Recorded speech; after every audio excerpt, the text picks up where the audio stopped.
Yeah, sneezes don't mean you're dying. That's why they say bless you. So No, it that isn't. way, yeah.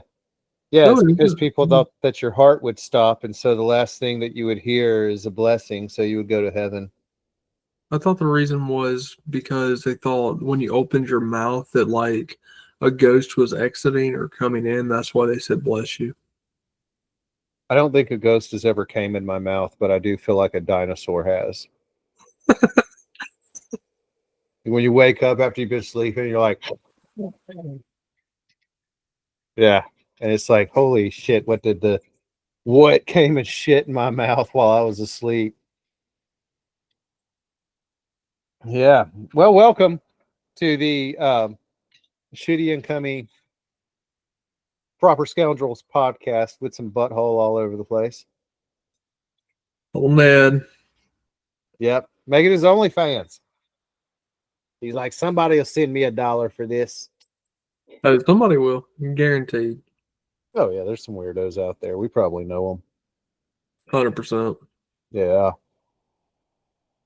Well, it is a cold, cold night for us to be recording, and we're probably dealing with snow somewhere here north of the only equator that matters, and south of the only equator that matters, the Mason-Dixon line.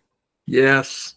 So we always think about what topics we're going to talk about. So tonight we're going to talk about being men. Yes. This is actually something I'm kind of excited about because growing up, um, my dad he would always say like, you'll be a man one day, and I'm like, I'm a boy. I'm a man now, and he's like, oh no, you're not. You'll be there one day, and hopefully I'm there or I'm getting close. Yeah, that's an interesting narrative to get started on. Yeah, Because something that I think is universal is in a man's life, the man that probably has the most influence is the father, or at least should be. And yeah, so, it's like, okay, well, have I been validated by my father?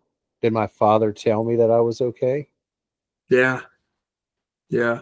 And my heart goes out to those people that didn't grow up with a father. For whatever reason that is, my heart does go out to them. Because like they've got to find their own way, and who's going to teach them? Is it a mom?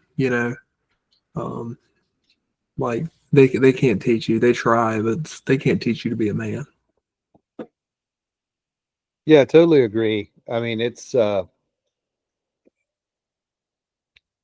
boys will become men by mimicking some man, and hopefully it's a good man, and hopefully we know what it means to have a good man in our life. But nowadays it's just like we can't even decide what it means to be a man.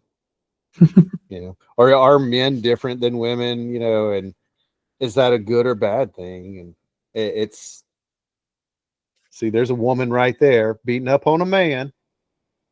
And that Just is wrong.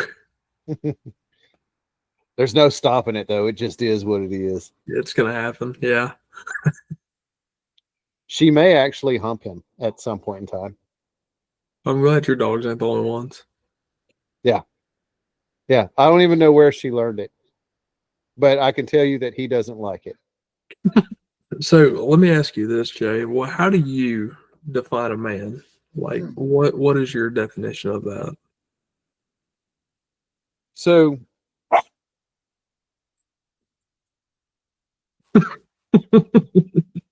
somebody who can snap their fingers and command action.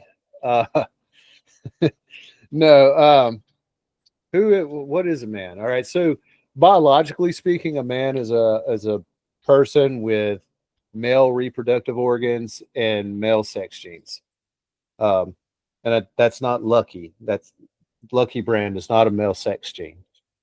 Um, I absolutely believe in a two gender reality. There are men and there are women. I do not have a problem with either of them pretending to be something else. Do whatever the hell you want to do. Leave me alone about it. Sure. But I believe that men are men and women are women and that they're different and that that's okay. When we go deeper into that question, when we go into what it means to be a man, when we get into like philosophy or we start talking about ethics and values and things like that, I mean, I think we could go on for hours upon hours talking about it. But uh, biologically speaking, guys got to dangle down, girls got to pokey in. Uh, do you? This might be a little bit deep, more deep than we want to go, but how do you feel about those that have transitioned into female to male, or vice versa, rather? All right. So asking if somebody has transitioned to live as a sex they weren't born as. Yes. Yeah. No problem at all. Yeah, I agree. I've got a really good friend and a coworker that has transitioned from female to male, and he's an outstanding individual. Honestly, I had no idea until he told me that he had transitioned. He had complete top and bottom surgery, and he's a dude, like absolutely 100%. He's a dude, and I would go to bat for him any day. Like, so no issues on my end. Yeah, I don't have I'm a firm believer that the Constitution grants us certain inalienable rights. And to believe that, I have to believe that I do not have the right to interfere in another person's pursuit of life and liberty. And if that means living as a gender that they weren't born as, go go after it. Do it. Live well. Um, talk about it. Don't talk about it. Uh, but don't uh, don't tell me what I have to do about it. Because the people who are talking really loud about that in this time frame, and we've really I think we've kind of skirted out of it. I don't know what the new social justice is going to be because I think we've gotten away from the wokeness. But the people who are really talking about it, they aren't living it. Mm.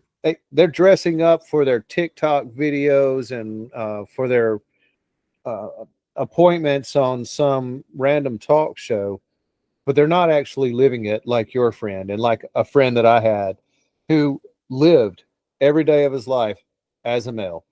And I do not know if he had had top or bottom surgery. I was never interested in him, so it never came up.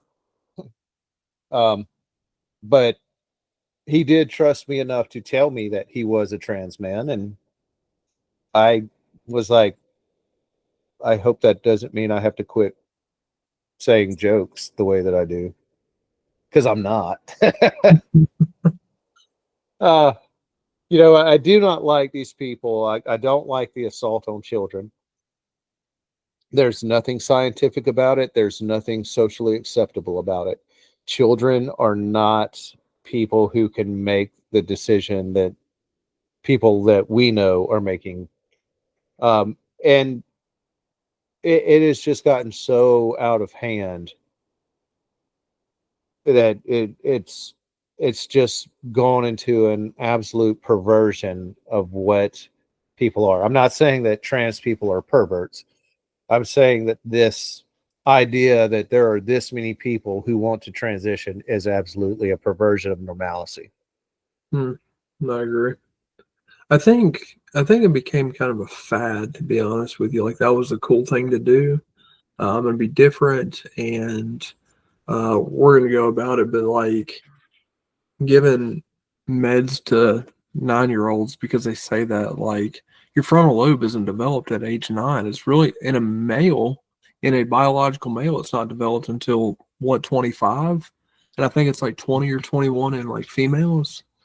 Like that's way too young, to be pushing that stuff. And shame on you if you're a doctor that's doing that. Shame on you. Absolutely agree. There's no reason to do this to a kid. They have no idea who they are. I am not who I was 10 years ago, and I was a grown ass adult 10 years ago.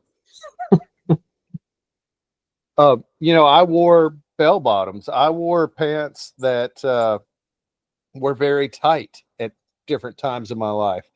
I've had earrings. I've had facial piercings. Hmm, I've had tattoos that I've covered up. really? So, I'm totally down for being swept into the inertia of certain fashion, and I think that that's what these people have made trans into is, you've got this incredibly rare subset of people who absolutely thrive living as a gender opposite of how they were born. And I'm fine with it. Have no problems with it. Don't think my tax money should have to pay for it. Um, if you know, I I don't care. It's not my business. It's not my problem. But when you've got the federal government stepping in and creating an office for trans people, you've got the federal government stepping up and giving taxpayer money to immigrants who have illegally entered the country and now want to become somebody else. No, no, that's not what my government money should be doing. We should be building a better bridge, you know, maybe cutting some fire breaks through some forests, but not cutting off a ding dong. Yeah, and I'm absolutely a component of that. Yeah. Yes, we'll component together about it. Uh, yeah, man, like make choices, do what you do them independently. Like I don't ask anybody for money or help. I don't I don't apply for a grant to go to the gym. Hmm. I don't I don't have a GoFundMe for my Sprouts bill. You I'm taking control of my body. I'm taking control of my, health. And I will say that it has helped my mental health as well because I do feel better. I don't have as many down days. Um, and that's which is basically what trans people are doing. They're taking control of their body and changing it to give them a better mental health outcome. Sure, So that's not science. That's cranky old guy who's way too cold. that's okay. Yeah, No, very very well said. I appreciate how you said it too. yeah. I just that is a social construct that went way too far, got adopted by way too many people, and quite honestly has destroyed some lives. And we've seen people like Elon. He was incredibly candid about how much he hates the fact that he allowed his family to go through that. We've talked about it. I'm really glad we're at a point now where we can honestly and respectfully talk about changing equality, especially between men and women, so that there is a standard and anyone who meets the standard is welcome into the club. We had opportunities to do that in the past, and we always failed at it because we reduced a standard so that any woman could meet that standard, but not any woman should be equal to a man. We got to the we got to this weird point where we thought we all had to get along, and I don't feel like we do. I don't think that everybody has to like everybody. Sure. And I think it's okay. for you to dislike me because I'm a guy or because I'm whatever I am. It's okay. There are some people that I just simply don't like. I wouldn't like them if they were a different sex. I just don't like this individual. I don't like this person. I think that's fine. And so if you don't like me because I think men and women are different, sounds good to me. I mean, rather know now than ever stumble into a point where I might like you and then feel some sort of disappointment. Yeah, it's like a friend of mine always says, I slept last night, I'll probably sleep tonight too. I don't care. Yeah, yeah. It's there is a person at my work that it is not. I don't like this person. I don't hate this person. I'm not going out of my way to hurt this person. If the person needed help, I'd probably help them. But I'm not inviting them into my life. I don't want them knowing a whole lot about me. They're they're not my friend, and that's fine. Absolutely fine. I agree. And um, I'm absolutely certain that there are people out there in the world that don't like me, and they don't like me for reasons. They probably don't like me because they believe something about me that's not true, Mm, and that's okay too. yeah. You can believe anything you want to about me. I had a very long conversation with somebody one time. Um, he wanted to talk to me about why I was um, a liberal Democrat, and I was like, "Well, I do kind of consider myself a liberal, but I'm a firm independent. hmm I'm a populist. What is government doing to help the people? Because that's the only job to me that government has. If you're not doing something to help all the people, then you're a broken government. hmm And I may not benefit or like something that the government's doing for all the people, but as long as it's doing it for all the people, that's what it's supposed to do. And he was really agitated with me because I had conservative views. I felt like children should grow up with parents. I didn't give a damn if parents were both the same sex or even if they lived together, so long as they had equal involvement in the child's life. I absolutely feel like the family is more important than the finances.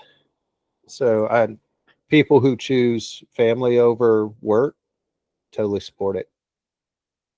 Um, I don't have any time or care for like the church. I don't have anything against it, but don't feel like it's special in any kind of way. I think there's plenty of good people without it. So, the people that think that I'm whatever I am, I might be some of it, but I'm probably a little bit more complicated. Very well said. I want to ask one of your questions.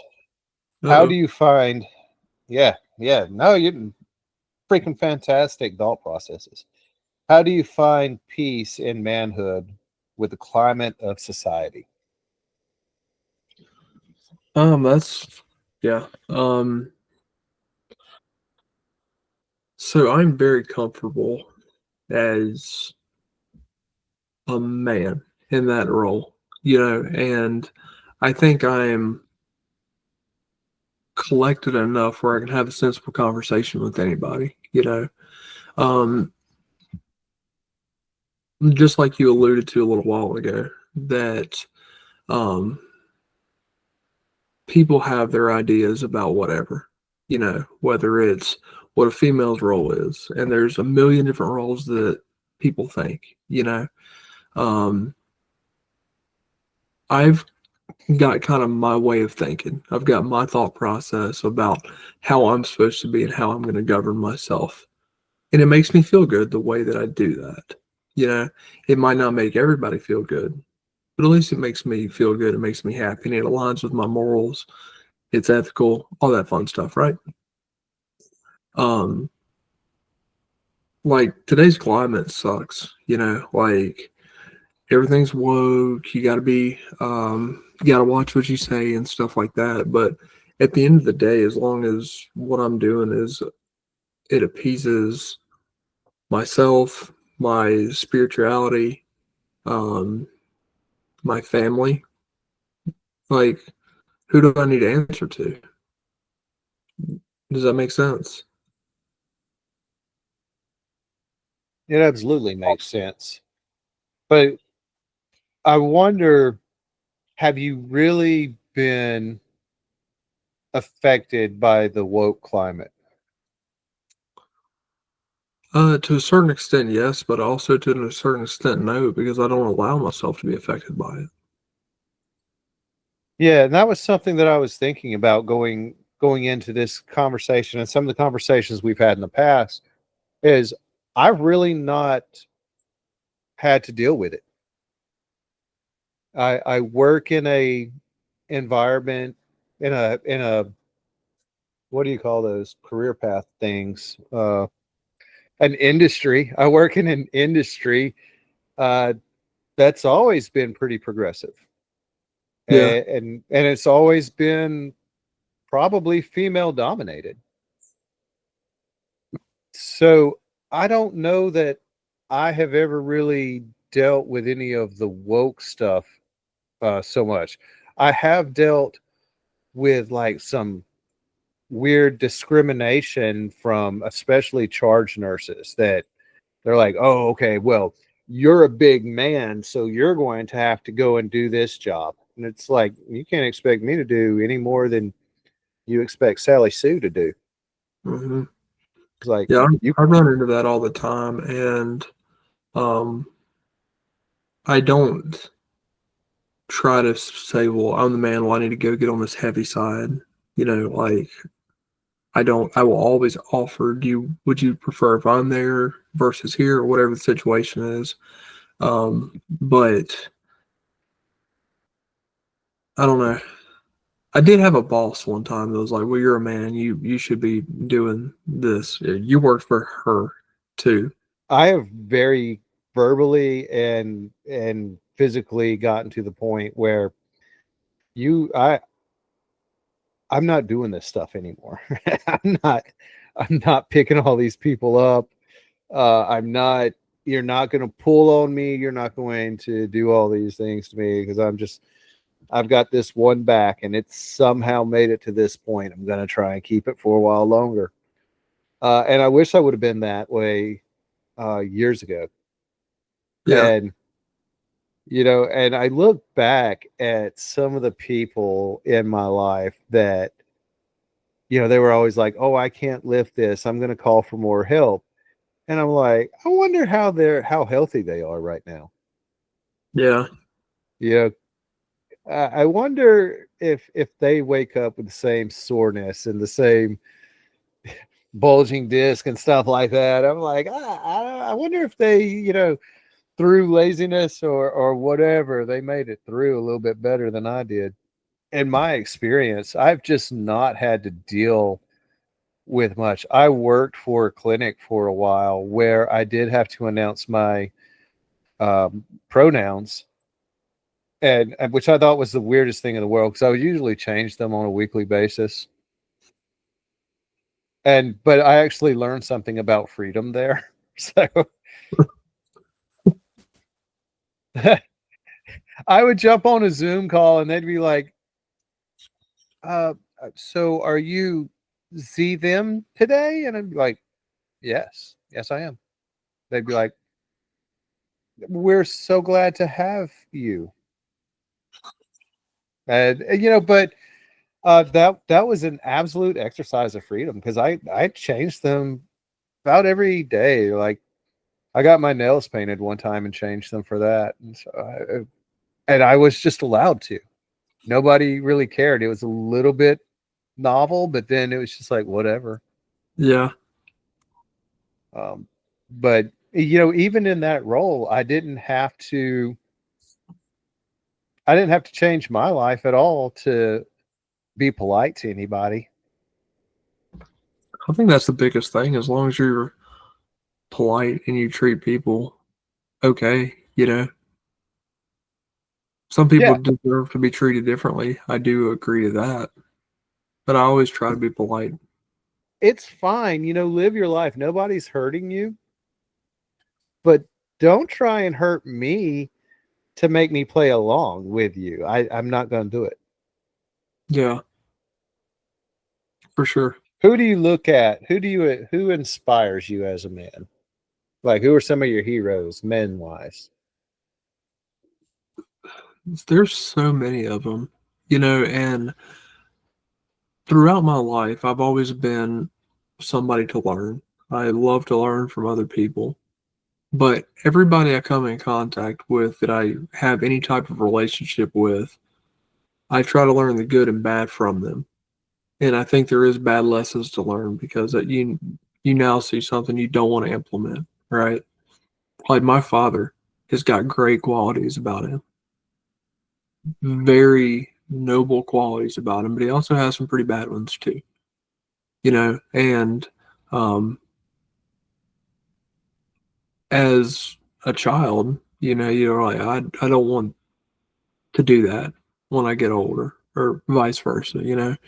But if I had to give a group of people that I look to and am inspired by, one, my dad, that's a get me. Um, I look at people like John Lovell from the Warrior Poet Society. I think that dude is outstanding, and he makes very good points on how a man should be. And I think by law, I have to say Wrangler Star, you know, because that dude's awesome, and he has some very good, valid points that align with me. And I'm not telling you people that does not align with my personal beliefs. I'm not going to tell you that. Those three right there are kind of big ones. Um, and man, I've got so many friends that have taught me um, how to be a better person. You know, like I've taken pages out of your playbook. You know, um, I've got people I've worked with that um, they have taught me just a little bit more. Just and it's not direct, like, hey, this is something I do. It's just being around them and picking up off their energy and how they communicate with people, how they communicate with their family. That's a big one. What about you? Let me ask the same question to you. Yeah, so I'm going to deduct points because you didn't say C-bum. Wow, let's see. Who inspires me? So I have some odd heroes, I think. And I did not have a good dad relationship. I did The guy who was my dad did not do it well and was not a very good person, and then had a stroke and became a very good person. But I still kind of remember the first half, and so I didn't never built a relationship with him. So a lot of the person that I am today is who my dad wasn't.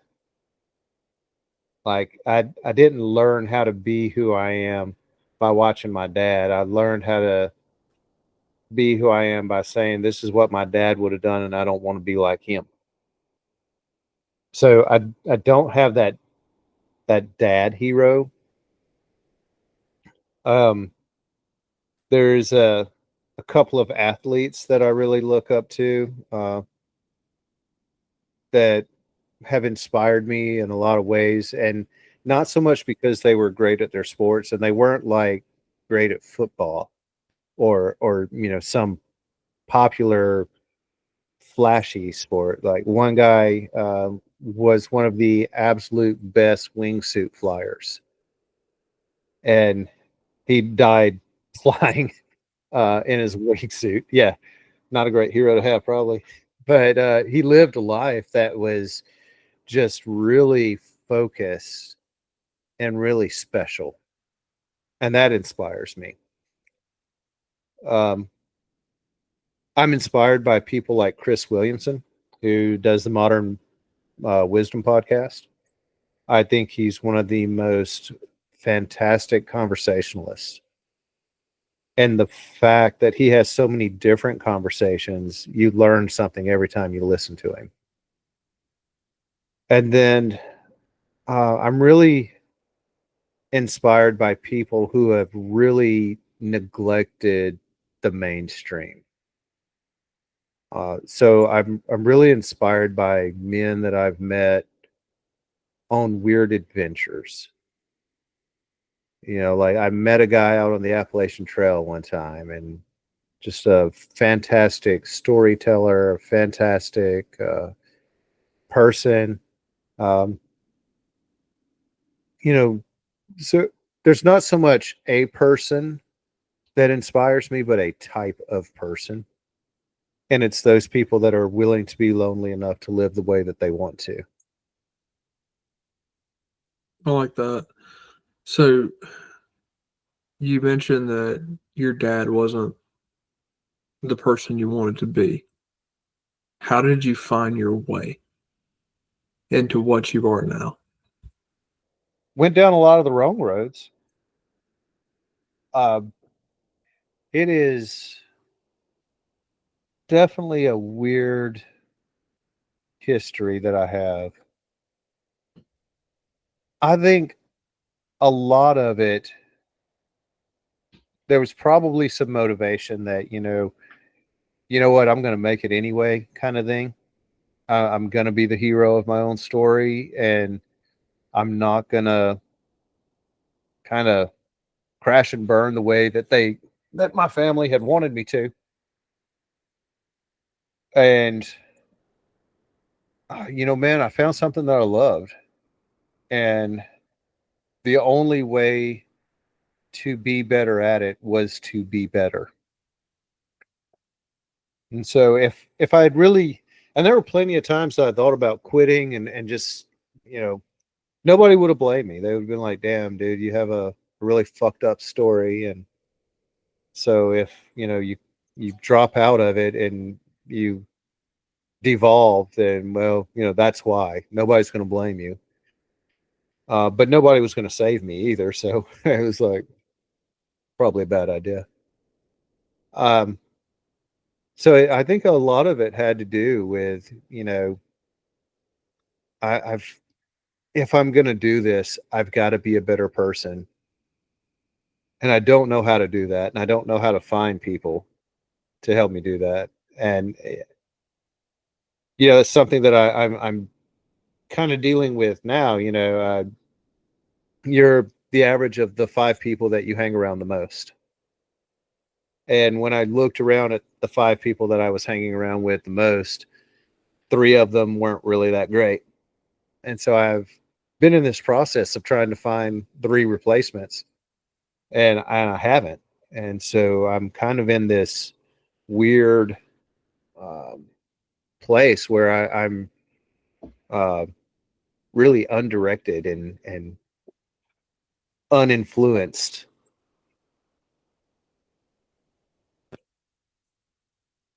So, but it's hard because uh, for very good reason, a lot of people decided not to be my friend. And even though I've gotten healthier since then, uh, those people either expect me to still be the same unhealthy person that I was that they didn't want in their group of five people. They didn't want me fucking up their averages. Or maybe they've changed. Or in one spot they haven't changed at all. And so they're still in that same place that I was, that I've grown from. And so it's difficult because I don't really have a lot of uh, inertia in growth right now, because I haven't really found that place that I am able to connect with other men to get that iron sharpening iron kind of thing. Yeah, that's interesting. Oh, that's very interesting how you said, you're the five people you hang around the most. That's cool. I like that. Yeah, and historically, I can see it. I can see where when I was just a party boy and I was just looking for whoever was having the best party. Those were the people that I was the average of. Hmm. And when you try to change your position, you're especially coming from a situation like mine where I'm having to grow into a new environment. It's really hard to find that opportunity to break into a new friend group. So it's like I've got to put my resume out there on some kind of weird friendship LinkedIn. Be like, hey, I've got some pretty good hobbies, and I have some cool experiences, and I can build a fire in the yard, and we could talk about some of that stuff. Uh, but no drinking, no smoking, no drugs. Um, so it's probably going to be a little bit boring. And I wonder how many men of the same fortitude that I want to be at would be interested in making a new friend like that. Yeah. I think that's difficult, but like I think you'll also find friends at the places that like you would want to be at. You know, like I've met some really cool. I've got some good friendships just going to the gym of really great people. You know that I see this person at the gym a lot, and we start talking, and we kind of grow close a little bit. Um, that kind of stuff. I think, and those type of people help mold you too. Um, Mold you to be who you want to be, or where you're going, sharpening those irons. Yeah, I think I have spoken to one person at my gym. And there was another person that spoke to me recently, and he had the coolest shirt. It said, kind of chunky, kind of hunky. And I was like, I kind of wish I could wear that shirt. It's a cool shirt. Yeah, But, I also go in the morning, and everybody in the morning is pretty focused when I go. It's just like, hey, we have like an hour and 7 minutes, not an hour and eight, 1 hour, 7 minutes, because at 6:38, we're all going to go into the locker room at the same time, and we're all going to vie for the 3 showers that are there. And so, and it's like, hey, we're all naked. We might as well talk about what we did last weekend. yeah, So it's, oh no, I do go during the day, like on the weekends and stuff. And I see some of the morning people, and I'm like, what are you doing here at this time? yeah. You're a morning person. Go away. What do you think about childless men? Like me. Yeah, Uh, yeah. I don't know. Have you gotten to the point where you've considered fatherhood, or are you still kind of? um. So it depends. Like I think everybody in the back of their mind is going to have that question: what if? You know. So um, it is what it is. Like if it happens, it happens. But also at the same time, I'm not going out to look for it. Mm. Um, and my wife shares the same values that I do in that respect. Um, that being said, does a child define you as a man? And I think the answer is no, because you can be a great person and not have children. You can be a great man, you can be a great leader, you can be a great role model and not have children. Because there's some people in this world that can't have children, and that's perfectly okay. You know, um, I think it's admirable to those that don't, because either they've decided they didn't want children, but they still chose to live a great life. And doing all the right things that you would want a man to do. Um, but I don't want to say this. Who says you have to have children in order to inspire the next generation? You know, Yeah, and as somebody who entered fatherhood way too damn early, um, wow, like I would have much rather been a father at 32 than at 17. is that how old you were? Yep. Okay. Yep, 17 years. So yeah, double it. And I think that's a much better, much more appropriate time to have a kid. I think there's plenty of good dads at 16. I think there's plenty of bad dads at 30.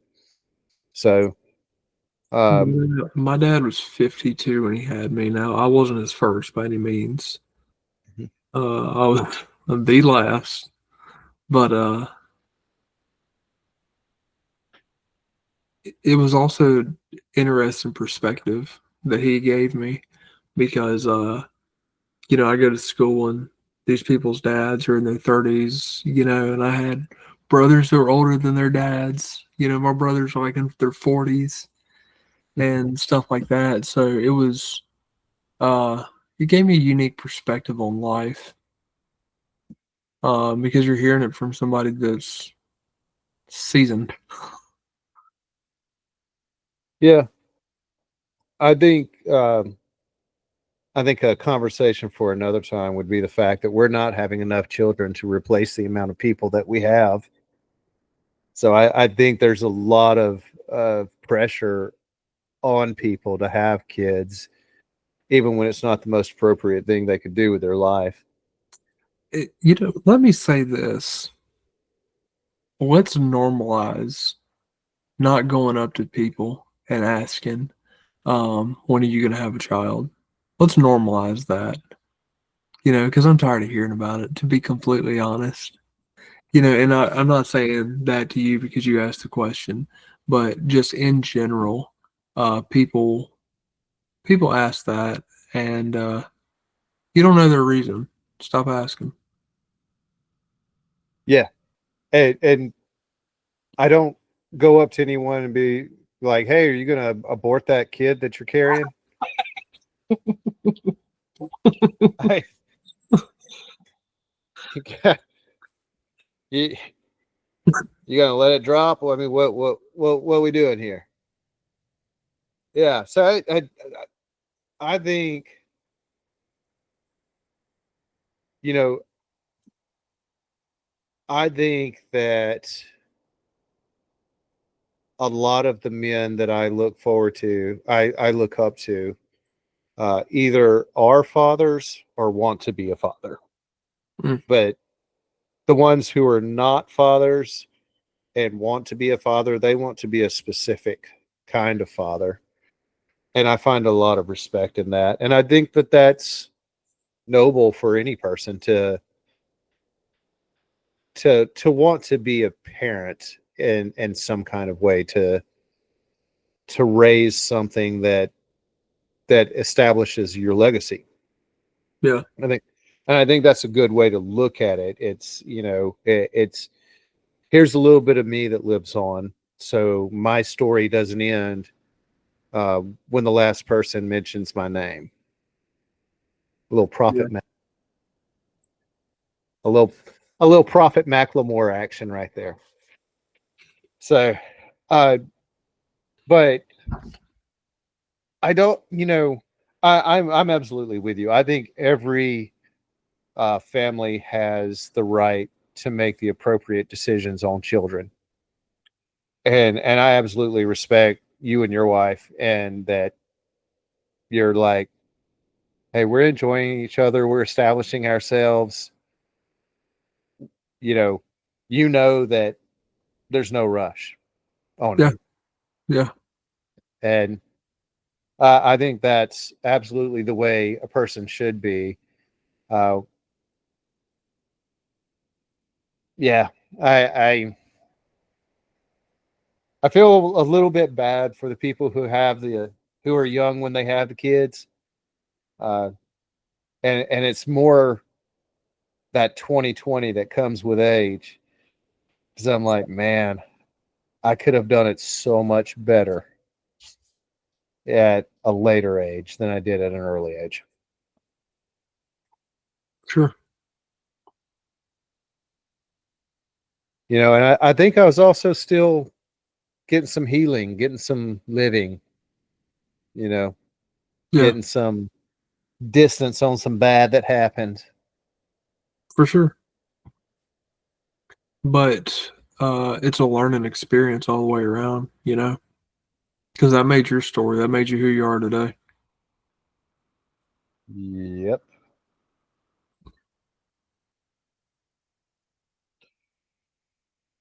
What we're going to ask the last question, then we're going to wrap this one up.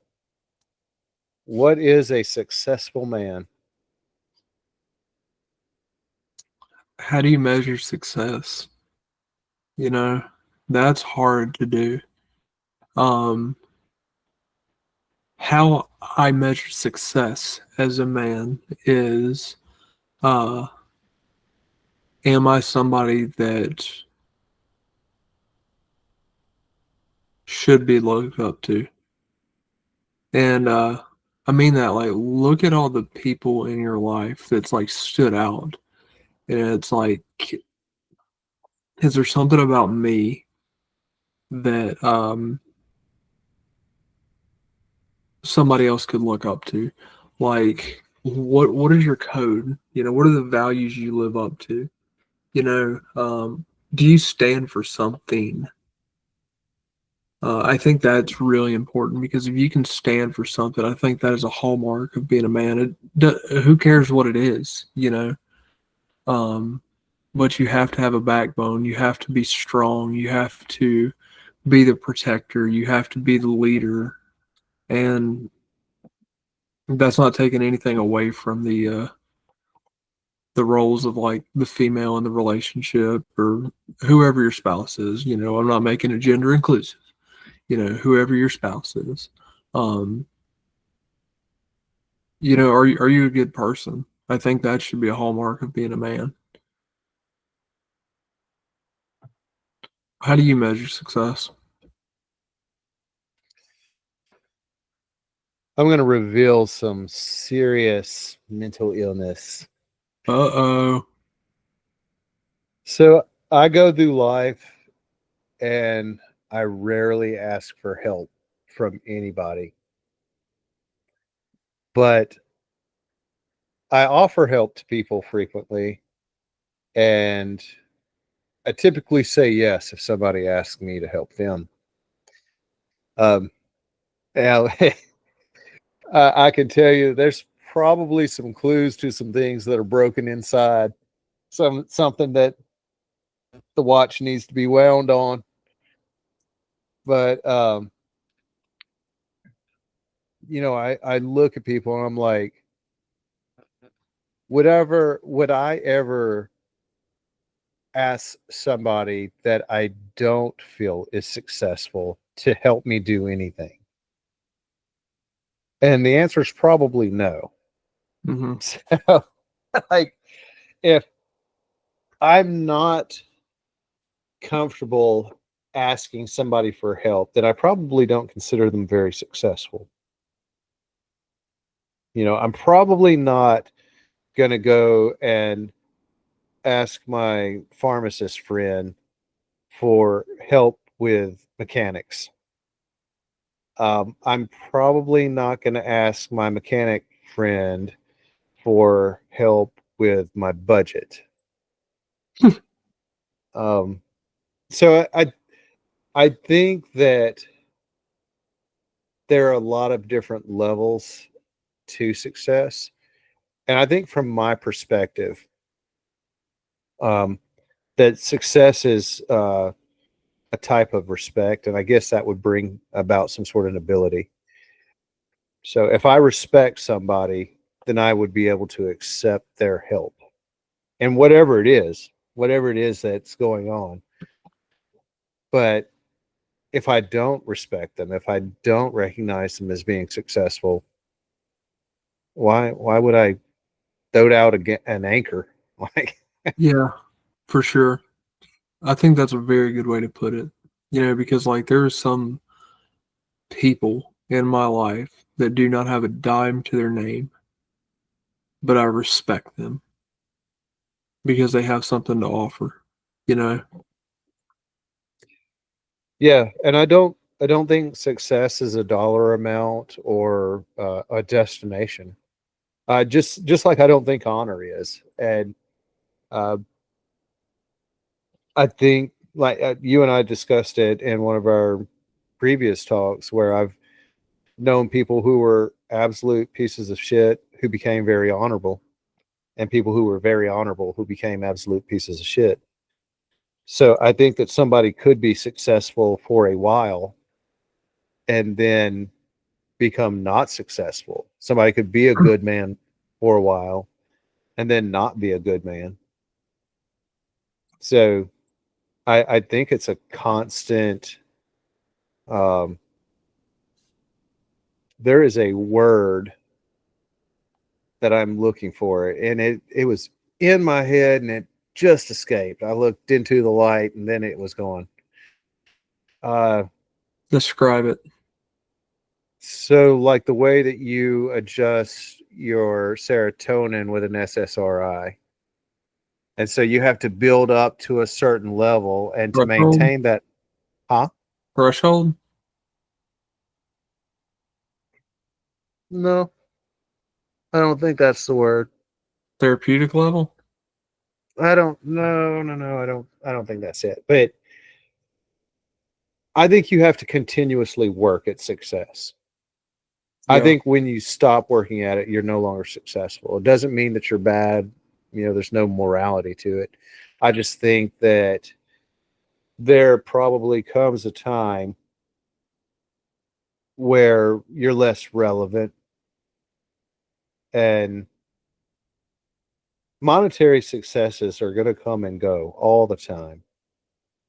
Uh, Life achievements are going to happen, but let's say my last big achievement was in July of last year, and I'm not really working towards or building towards a new achievement. Am I really just the last thing that I did? Yeah. You don't want to maintain being stagnant. I am not defined as Blake Hawthorne FPC. I am defined as Blake Hawthorne. And um, I have to earn my keep every single day. I have to earn my name every single day. Um, and I think that's, I seen this meme a long time ago that had a picture of turnout gear. Let's look at the back of turnout gear. What does it say? It says department name and it says your name on the back of it. Typically, some places don't do that, but you have to bring respect on the name of your department, but you also have to bring respect upon the name upon your last name, right? And you need to live to bring respect and honor upon that. Yeah, totally agree. It's at the department that I worked at. Uh, you did not get to put your numbers on your helmet until after you had fought the first fire with those people. Mm, I like that. Yeah, and so you might have a firefighter that was well seasoned, but he didn't have numbers on his helmet because he hadn't fought fire with that group of men or women yet. And it's there was like this tribal test to see, are you one of us? For real, are you one of us? Hmm. And so I think that's important. I think that those types of situations, you know, we choose where we align ourselves, uh, but we also choose if we align ourselves. Mm-hmm. So I think at this point in my life,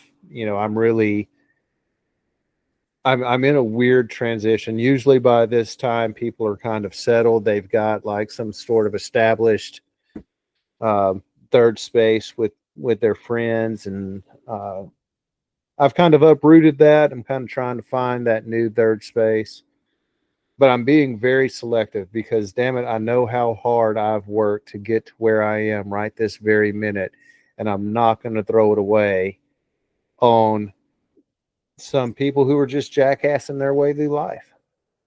And as somebody who jackassed their way through life for a while, not saying it's wrong, not saying it's bad, but it's not where I am. It's not where I want to be, and I don't need to be friends with a man who is CEO of something. I don't care about that, but be CEO of your life.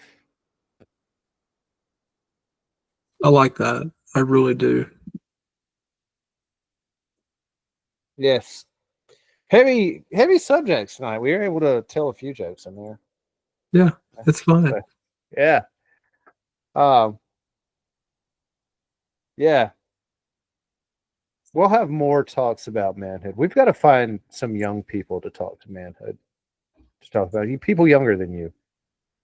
We're some old people too. I think you can find some like really cool nuggets from some old people. Yeah, there's only like 6 left after me.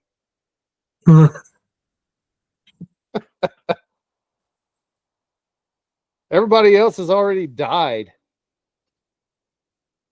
Yeah, man, that's weird. Like when you're born, the number of people older than you never grows. It just diminishes slowly.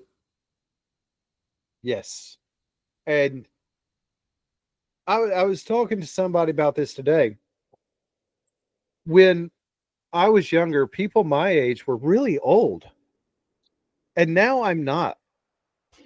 I don't feel like people that were my age when I was like, in my 20s.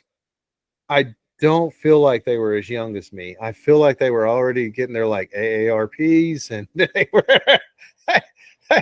they were getting their knees replaced. And I mean, most people my age are getting their knees replaced. Yeah, Most people my age are also considerably larger than me. yeah. So, and I don't want to be their friends. All right. So closing thoughts. What remark would you have? Closing thoughts. I would probably say that I don't know much about who I am right now, but I am really interested in this journey, in this chapter of this journey. Like it. My final thought is if you look at a headstone, you have the date you were born and the date you passed away. And there's a dash in between it. Make that dash count, make the lull in between those two dates matter. Get out here and be awesome. Absolutely. And remember, the Prophet Macklemore said, everybody dies twice. The first time's when they put you in the grave, and the last time is the last time somebody mentions your name. Have a good one. Give us some comments. Give us your thoughts. Love to know what you think is a successful man. List your heroes. Share with your friends. Be like, hey, here's a weird podcast that's struggling to get off the ground. If we can get them up to like 25 subscribers, that would be phenomenal. And there is one other person that I just thought about that I have to mention of who I look up to. Is it C-Bomb? Nope, it is a great coach, the GOAT, Nicholas Lou Saban. I don't know a Nicholas Lusaban. We're sorry, the number you have dialed is not in service at this time.